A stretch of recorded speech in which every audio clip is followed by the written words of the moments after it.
Hi everyone, it is Tony here from Custom PCs Australia. Today we're going to run through a few Mac tips, some you might know, some you might not know, but very helpful for new users or even existing Mac users. So let's get into it. First off, we're going to have a look at Space to Preview. I must admit, it took me longer than I'd like to admit to find this one. Essentially clicking on an object. Now, whether that's a file, photo, spreadsheet, Word document, then all you need to do is press and hold the spacebar. This will then bring up a preview of the item that you've clicked on. Much easier than opening it up to see what it is, then having to close it again.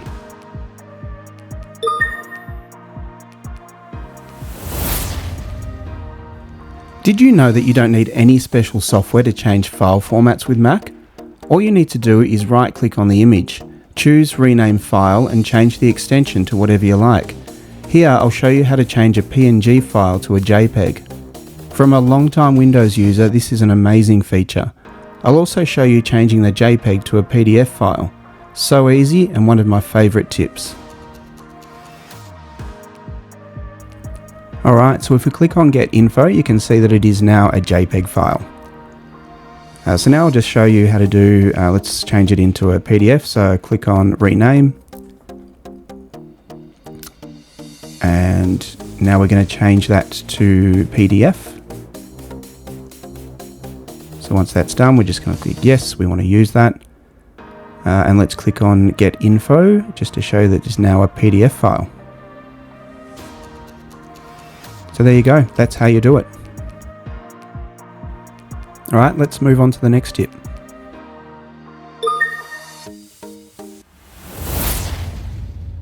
Now, did you know you can move items from the control center on the menu bar for quick access? All you need to do is open the command center on the top right of the screen. Click on the setting you want and then just drag it onto the menu bar. Doing this also brings up more settings at once. For me, I like to have my sound settings separate, as I can then quickly change between sound output sources. Having the display setting on the menu bar also gives quick access to dark mode and night shift without having to open Command Center, find the setting you want and then go into advanced settings, so it's a bit of a time saver as well.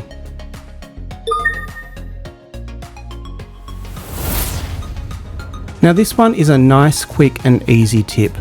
Pressing Command and Q will completely shut down any window you have open. You'll notice that if you close a window or app with the traffic lights, it stays open, as noted by a small dot on the dock.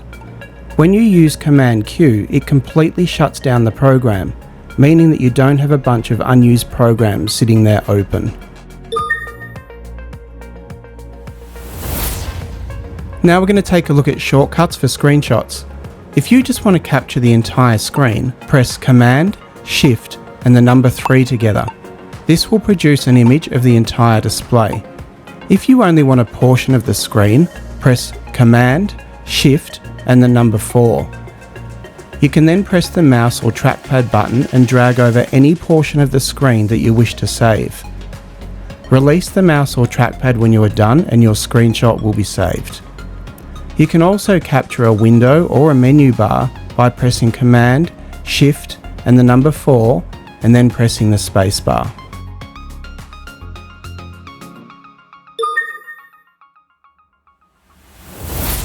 With the release of macOS 15.2, Apple released a new feature in the Safari browser called Distraction Control. When you open your browser, click the Options icon, then click on Hide Distracting Items. You will then be able to click on anything in the web page and it will remove it, making your browsing easier and free of distractions. Now this isn't a permanent thing, this only works for the current session. Next time you're online, the site will be back to normal. But a cool feature nonetheless. New also to Mac OS 15.2 is Password Manager. This is a password protected vault for your passwords and site logins. Now when you first open the app, you will need to enter in a password. So enter that in and that brings you straight into the Password Manager. Anything stored in here is automatically synced across your Apple devices, although you do need to enable this feature in iCloud. A cool feature is that it will let you know if any of your passwords have been compromised and will prompt you to change it in the app. So here you can see I've got a security warning in Spotify and it's telling me that the password has been compromised. So if I now go to all and then head down to Spotify, it's going to prompt me to change the password. So you click on that and you can change your password. If you want to add a new password in, just hit the plus button. Enter in the name, then the username and password. You can also add notes to each record. It's a great free option that's built into your Mac.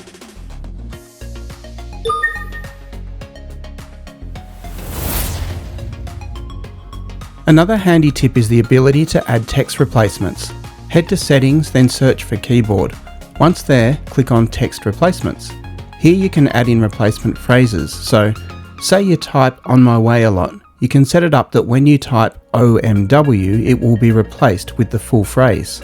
So, for example, if I type in HYT, and then I want that replaced with "Hi YouTube," I just enter that text into there, and I click Add.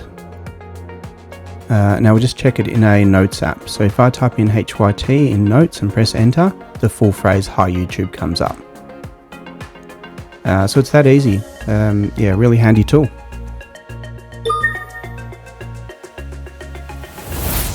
You can use the corners of the screen as hot corners.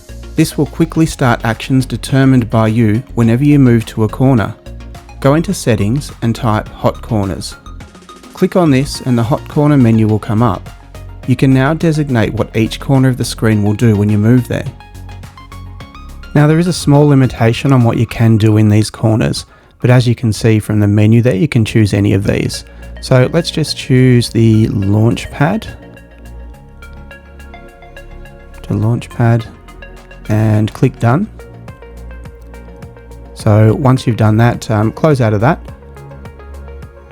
And then now when I move over to the left hand side, the Launchpad will come up. So very, very handy time saver, this one.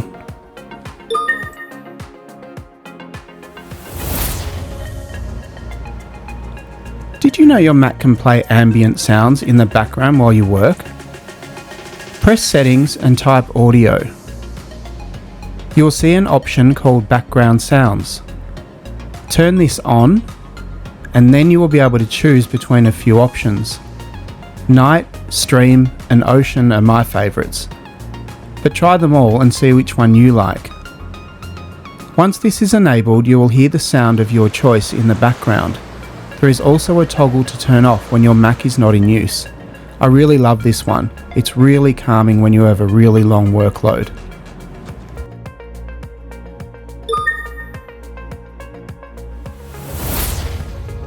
New to Mac OS 15.3, which was recently released, are Genmojis. With this, you can generate any emoji you can think of. Simply click on the emoji icon, then type in the emoji you wish to create. As an example, we will try and generate a dog on a bike emoji. Once this is generated, you simply click Add and it will appear in your text, just like a normal emoji. This feature is still in beta, so some unexpected results might occur. I hope that you have found these tips useful and would love to know if you knew any or all of them. Let us know in the comments. As always, a like on the video helps immensely, as does subscribing to the channel. Have a great day. We will see you in the next one. Cheers.